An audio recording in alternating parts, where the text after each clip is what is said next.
evo, zadnje javljanje u mandatu. Mislim da ćemo podržati, naravno, svi zajedno izvješće jedne i druge zaklade, jer rade jako dobro na terenu i oni su zapravo produžena ruka tamo gdje ne mogu pomoći, ajmo reći, politika, može pomoći aktivizam. Ono što bi ja samo volio skrenuti pažnju kod ovog izvješća i dati možda nekakav vjetar u leđa zakladi Sveti Mihael. Naime, ne znam koliko vam je poznata činjenica, 2004. godine je Varaždinska županija prva krenula sa vijećima za komunalnu prevenciju, koja su kasnije postala vijeća za prevenciju. Evo sad je vijeće za prevenciju kriminaliteta.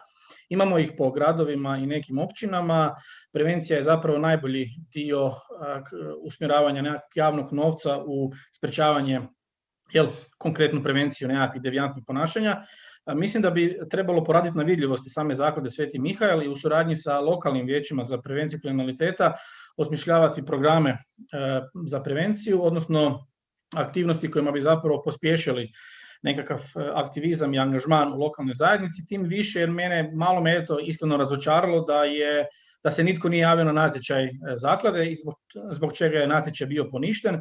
Tako da uz malo bolju vidljivost i koordinaciju na lokalnoj razini vjerujem da možemo napraviti znatno bolje stvari nego se one trenutno rade. Nije puno zaklada koje se fokusiraju na ovu temu, obzirom na, ako se sjećamo sad već prije par sati, one teme od kolege Zrinskog i analize stanja mentalnog oko mladih. Mislim da kroz ovakve inicijative, kroz svu partnerstvo sa organizacijama mladih, organizacijama civilnog društva i lokalnim vijećima, županija može pokazati da kroz svoje zaklade zaista radi bez fige u džepu, iskreno prema svojim nekakvim, ajmo reći, lokalnim partnerima. I tu apeliram samo da se buduće vodstvo same zaklade fokusira kroz ovu godinu pred nama na promociju i na taj oblik sufinanciranja projekata koji se tiču prevencije.